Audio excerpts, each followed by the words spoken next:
Everyone, good morning. আশা করছি সবাই খুব ভালো আছেন। সো অনেকের একটা কোশ্চেন আছে, সেটা হচ্ছে পূজা ম্যাম তো কদিন ধরে খুব বাইরের খাবার খাচ্ছে, তো হয়তো ওয়েটটা বেড়ে গেছে। তো আজকে আমি তোমাদের লাইভ ডেমো দেখাবো যে আমার ওয়েটটা বেড়ে গেছে কিনা।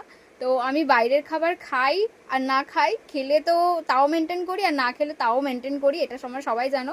তো যারা স্বপ্ন দেখছো যে আমাকে মোটা হওয়ার, আমি কোনোদিনই মোটা হবো না, ঠিক আছে, বিকজ এটা আমার কাছে আছে বলে। তো যাই হোক, আমি আমার ওয়েট মেশিন নিয়ে রেডি। তো তোমাদের লাইভ দেখাচ্ছি আমি যে আমার কারেন্ট এখন ওয়েট কত আছে, ঠিক আছে। চলো, আমি এত কিছু খাওয়ার পরও 2 কেজি বেড়ে গেছে হয়তো সবাই ভাববে, তো সেটা দেখাচ্ছি। চলো,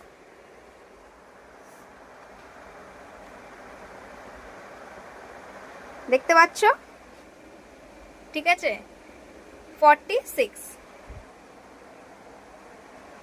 তো আমি 46-এ আছি, ঠিক আছে। মানে আমার আইডল ওয়েট হচ্ছে 48, কিন্তু আমি 2 কেজি অলওয়েজ কম করে রাখি। বাট আমি যতই খাবার খাই তো নিজেকে জানি আমাকে মেনটেন লাগে। বাট আমার 2 কেজি বেড়ে গেছিলো, আবার 48 হয়ে গেছিলো, কিন্তু আমি ওটাকে 3-4 দিনে কমিয়ে নিয়েছি।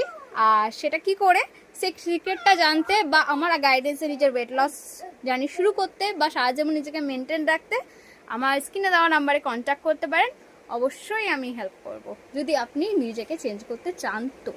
ওকে, সো আই হোপ সবাই নিজের আনসার পেয়ে গেছেন। So thank you so much, bye by.